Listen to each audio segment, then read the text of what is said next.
Ada lagi pertanyaan kepada Syekh Abdul Abbas At-Tijani. Beliau ditanyakan mana afdalnya membaca Al-Quran dengan membaca salawat kepada Nabi. Tadi kan istighfar, sudah jelas lebih afdal salawat. Nah sekarang Quran, mana afdalnya kita membaca Quran dengan membaca salawat dan salam kepada Nabi? Abdul Abbas At-Tijani mengatakan, bagi orang-orang yang lebih banyak dosanya, bagi orang-orang yang tergolong fasik, lebih baik membaca salawat daripada membaca Al-Quran.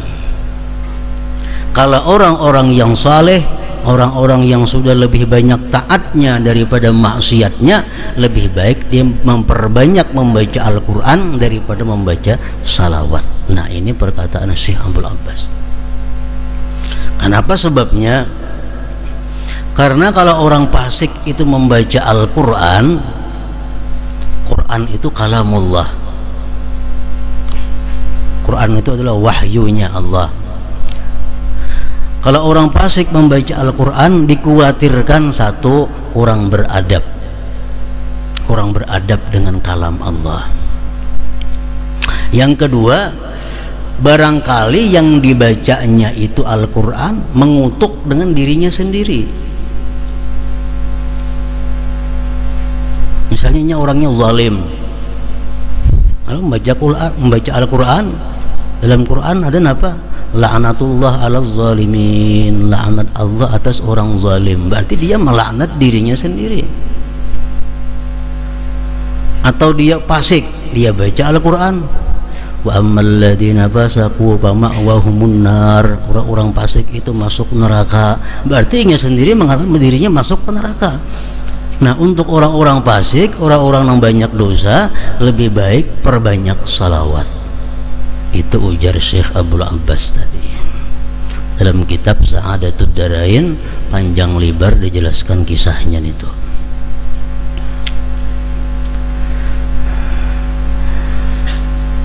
Nah kemudian lagi, mana afdalnya salawat dengan zikir la ilaha illallah. Nah itu sudah disebutkan oleh Rasulullah Sallallahu Alaihi Wasallam bahwa abdalul zikir, paling abdal zikir itu adalah la ilaha illallah. Itu paling abdal sudah. La ilaha illallah itu sama nul jannah, itu harganya surga. La ilaha illallah. Jadi yang paling banyak porsi ibadah kita dalam sehari semalaman ini zikrullah, la ilaha illallah. Nomor duanya salawat kepada Rasulullah. Nah, hanya membaca Al-Quran, hanya istighfar, itu adalah amalia-amalia yang kada boleh tidak dalam sehari semalaman ini ada kita lakukan.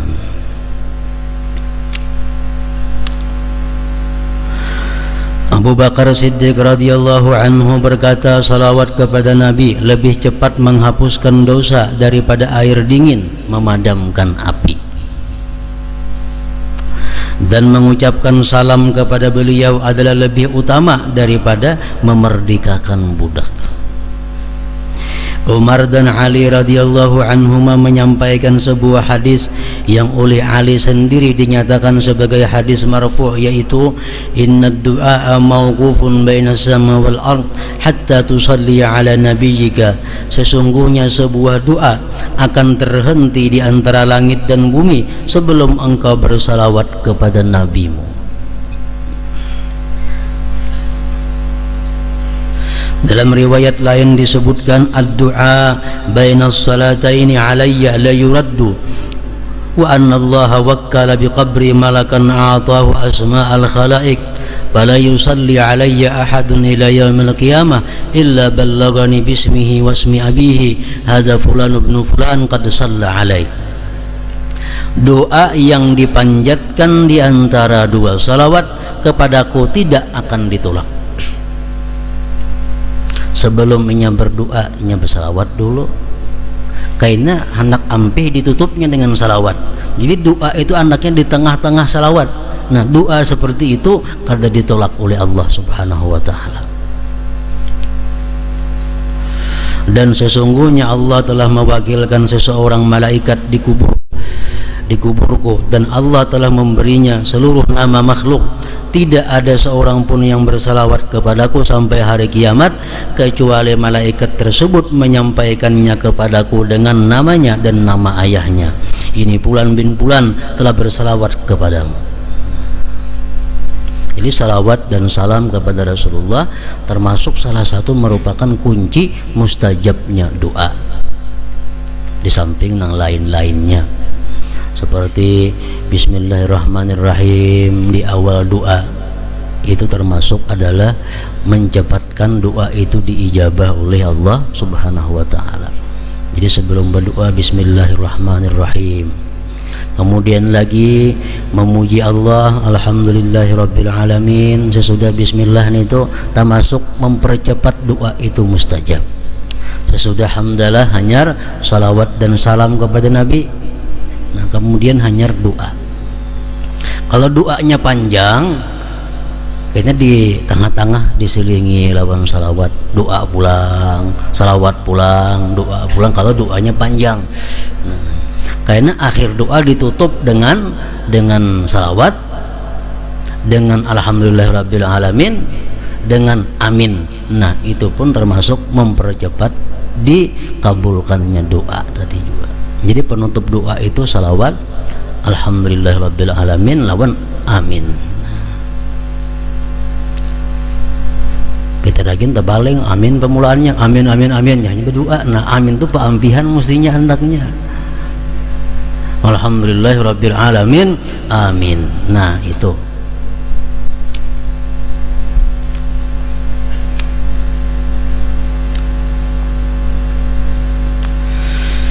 Diriwayatkan bahwa Allah berfirman kepada Nabi Musa alaihi salam, ahabbu ma takunu ilayya wa aqrabuhu idza aktsarta minas salati ala Muhammad.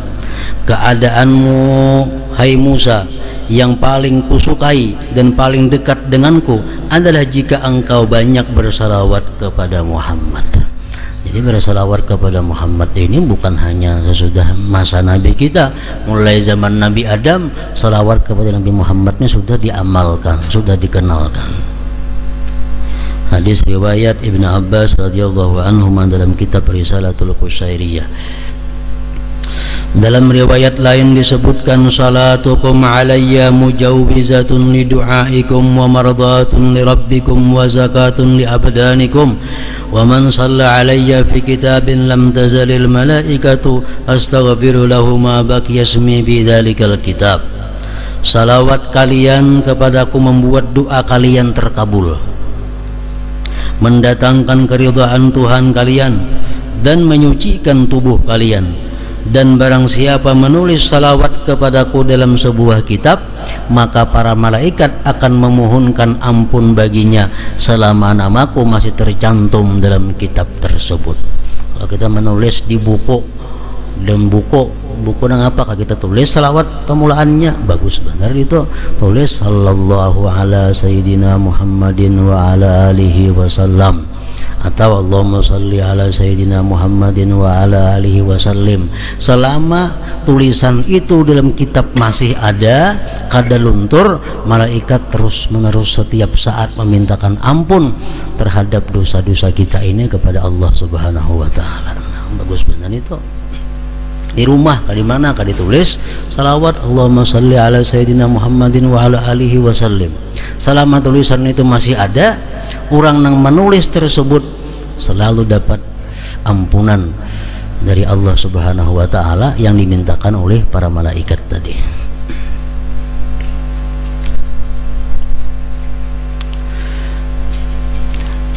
Dan diriwayatkan bahwa Rasulullah sallallahu alaihi wasallam bersabda, as-salatu alayya nur, salawat kepadaku adalah cahaya. Hadis riwayat Daraqutni. Taharatu qulubi ummati wa ghasluha minas sada, as-salatu alayya.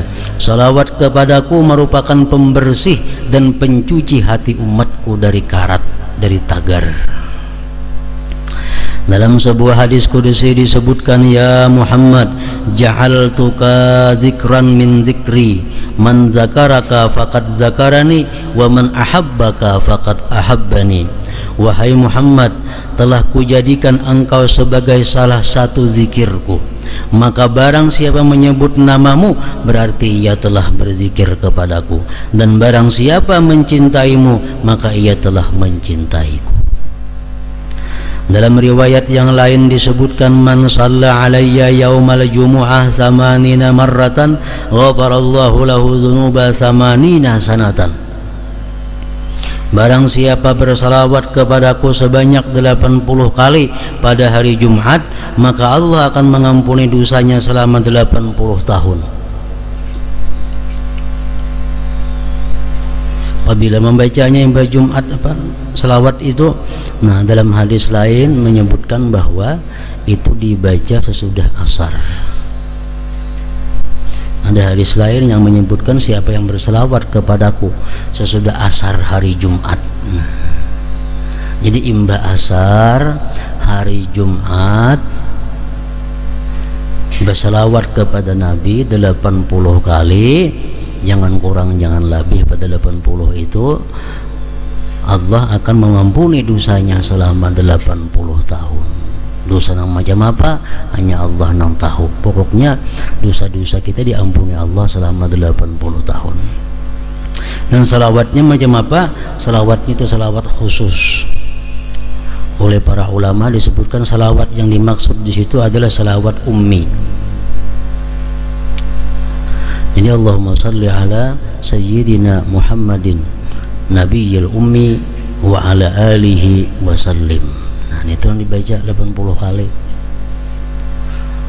Ini sekali hamba baca seumuran 80 tahun sudah. Imba sembahyang Jumat, imba asar, tapi imba sembahyang asar baca Allahumma salli ala sayyidina Muhammadin an-nabiyil ummi wa ala alihi wa sallim 80 kali. Diampuni Allah dosanya 80 tahun.